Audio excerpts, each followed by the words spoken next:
पवार की मृत्यु पर सवाल उठाते हुए कहा है कि इसमें कोई साजिश हो सकती है जिसकी जांच होनी चाहिए, और महाराष्ट्र के मुख्यमंत्री देवेंद्र फडणवीस ने इसे एक गंदी राजनीति बताया है। देखिए, इस प्रकार की ऊंची निम्न स्तर की वल्चर या गिद्ध राजनीति को कमेंट देकर उसका जायजीकरण भी करना मुझे लगता है ठीक बात नहीं होगी। अभी तक पवार परिवार के, एनसीपी के, हमारे सभी लोगों के, बारामती के लोगों के आंसू थमे नहीं हैं।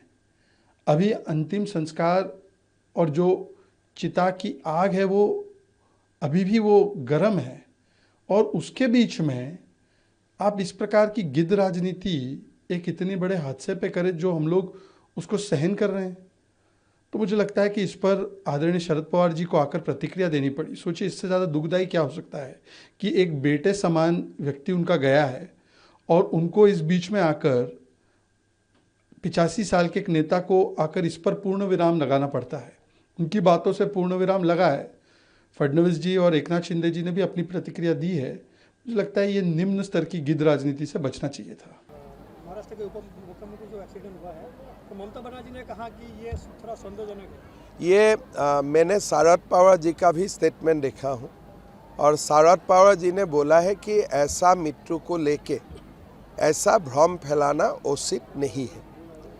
तो मेरा इतना ही होगा, ममता बनर्जी शरद पवार जी का स्टेटमेंट पढ़े और राजनीति में कुछ सीखे। जिस तरीके से सर प्लेन क्रैश हुआ, ये जांच का विषय विपक्ष के नेता ममता बनर्जी लगातार आरोप लगा रही है। देखिए, ममता दीदी को राजनीति करने की जरूरत नहीं है।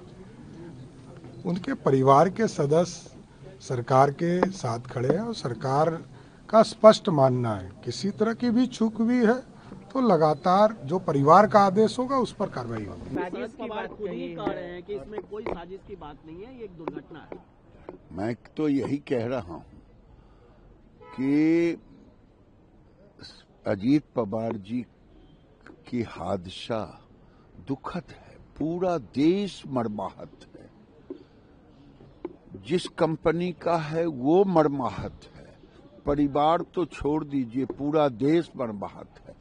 शरद पवार जी कह रहे हैं कि ये हादसा है, इस पे राजनीति नहीं होनी चाहिए, लेकिन कुंठित, कुलसित, दुष्ट विचार की जो होगी वही ममता बनर्जी ऐसी भाषा बोल सकती है।